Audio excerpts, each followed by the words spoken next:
The downpour hammered against the bus window, each drop a tiny, insistent drumbeat. Sarah stared out at the blurry streetlights, their halos smeared into impressionistic streaks. Another Tuesday, another late shift, another drenching walk home.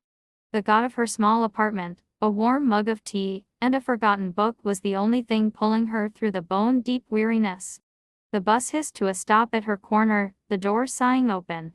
A gust of wind, cold and damp, snatched at her umbrella the moment she stepped out. She wrestled it open, the flimsy fabric straining against the onslaught. The street was deserted, the usual after-work bustle replaced by the rhythmic gurgle of overflowing gutters. Every shadow seemed deeper, every sound amplified by the drumming rain. She hugged her bag closer, its strap digging into her shoulder. The chill was starting to seep into her coat, a creeping dampness that promised a shiver-filled night. With each step, the squelch of her shoes on the slick pavement was the only sound accompanying the relentless rain. She glanced at her phone, the screen a dim rectangle in the gloom. Almost 11 p.m. Too late for anyone to be out, even on a less miserable night. Then, she heard it. A faint dragging sound, like something being pulled over wet concrete. It was barely audible beneath the storm, but it sent a prickle of unease up her spine. She stopped, tilting her head, trying to pinpoint the source. Nothing. Just the wind and the rain. Her imagination, she told herself, fueled by exhaustion and the gloomy night.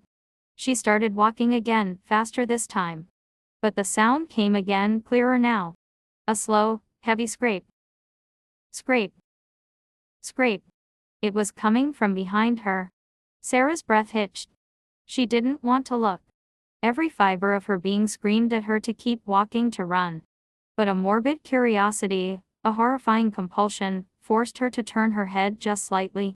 Through the sheeting rain, a figure emerged from the deeper shadows down the street. It was tall, impossibly thin, and moved with a jerky, disjointed gait. It seemed to be dragging something dark and indistinct behind it. No, not dragging. It was attached. A long gnarled limb, or perhaps a shadow, extended from its side, trailing along the wet ground. The figure stopped, its head tilting. Even from this distance, in the dim light, Sarah felt its gaze on her. She couldn't make out any features, just a darker void within the already dark shape. But the feeling was unmistakable, a cold, predatory focus. Panic, sharp and visceral, finally seized her.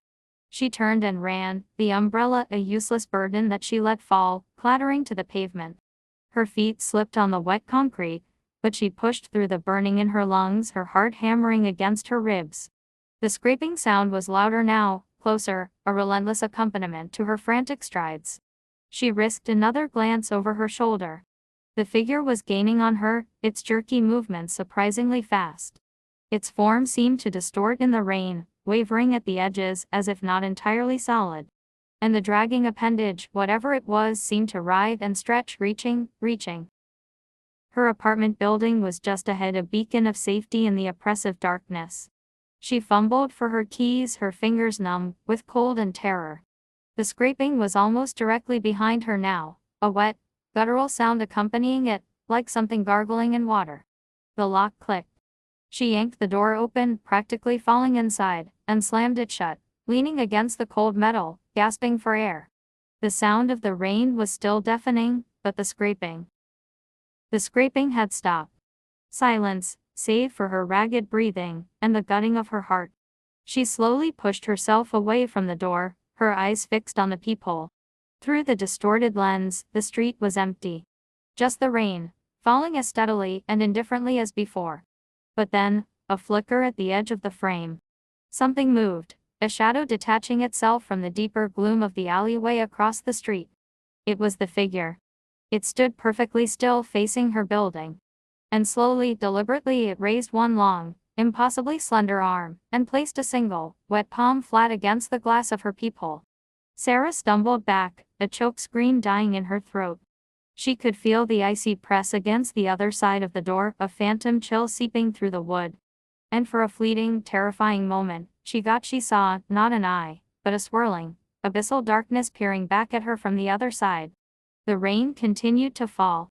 And in the silence of her apartment, Sarah knew the night was far from over.